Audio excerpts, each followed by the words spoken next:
अंग्रेज़ों ने भगत सिंह को बहकाने की बहुत कोशिश की। भगत सिंह थे पर वो। आज मुझसे कोई पूछता है कि आप में इतना जोश कहाँ से आता है, मैं 3 लोगों का नाम लेता हूँ, भगत सिंह, अशफाक उल्लाह खान और चंद्रशेखर आज़ाद। अशफाक उल्लाह खान को जब फांसी की सज़ा सुना दी गई तो उनसे पूछा गया कुछ तुम्हारी आखिरी ख्वाहिश है? तो मालूम अशफाक उल्लाह खान क्या कहते हैं? कहते कुछ आरज़ू तो नहीं, बस आरज़ू ये है कि कोई रख दे खाके वतन कफन में। आपको फांसी की सज़ा सुनाई गई, आप कहते हैं कोई रख दे खाके वतन कफन में। मेरे भाइयों, कहाँ है वो जोश आज के नौजवानों में? कहाँ है वो जुनून आज के नौजवानों में? हम क्यों खौफनाक हो गए हैं? क्या भूल गए आपने क्या टीपू सुल्तान ने कहा था कि 100 साल तुम गीदड़ की ज़िंदगी गुजारो, उससे बेहतर है कि एक दिन शेर की ज़िंदगी गुजार के मर जाओ तुम। मेरे भाइयों, हमें सीखना है इन लोगों से। भगत सिंह को अंग्रेज़ों ने बहुत बहकाने की कोशिश की। जब वो सेंट्रल लेजिस्लेटिव असेंबली में उन्होंने बम फोड़ा तो उन्हें कोर्ट में पेशी की गई उनकी।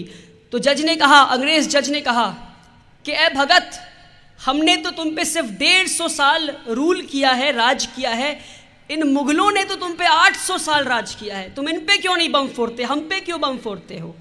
तो भगत सिंह मालूम क्या जवाब देते? कहते जज साहब कैसी बात कर रहे हैं आप?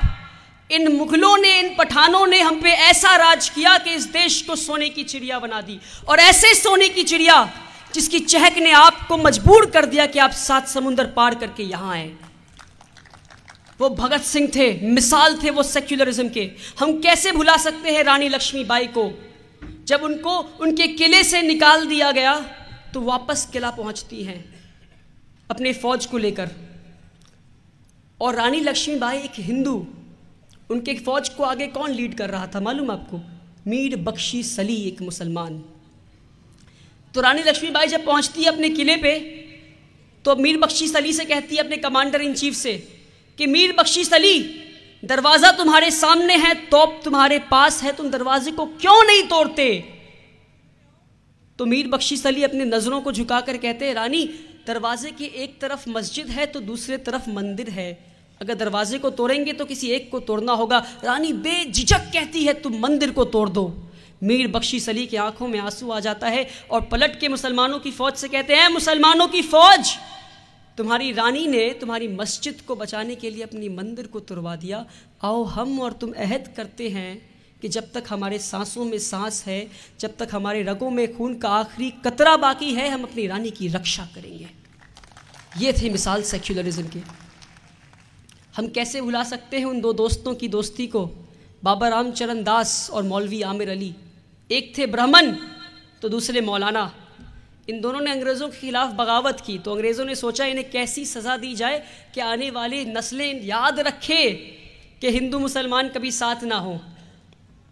तो उन्हें एक ही पेड़ पे एक ही फांसी के फंदे से लटका दिया, यानी फांसी का फंदा एक और गर्दन 2। और मालूम आपको वो पेड़ कहाँ है आज? अयोध्या में। उस अयोध्या में जिसके एक छोटी सी ज़मीन के टुकड़े के लिए हिंदू मुस्लिम एक दूसरे को काट रहे हैं आज, उसी अयोध्या में एक 2 दोस्त थे। कैसे भूल सकते हैं हम इन्हें? हम कैसे भूल सकते हैं मुनीर बेग को और हुकुमचंद जैन को, एक मुसलमान तो दूसरे चैन।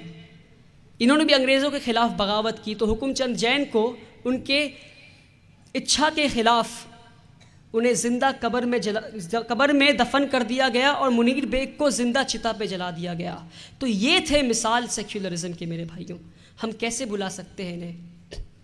हम कैसे भुला सकते हैं कि महाराणा प्रताप के कमांडर इन चीफ का नाम था हाकिम खान, और मान सिंह के कमांडर इन चीफ, और अकबर के कमांडर इन चीफ का नाम था मान सिंह। हम कैसे भुला सकते हैं कि टीपू सुल्तान, जिसे ये एंटी नेशनल कह रहे हैं, उनके कमांडर इन चीफ का नाम था रंगा, जो एक हिंदू थे।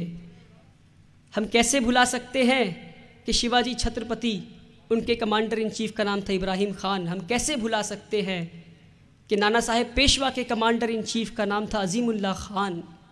मेरे भाइयों, आज लोग बड़े खौफज़दा हो गए हैं कि हमारे इतिहास को बदला जा रहा है।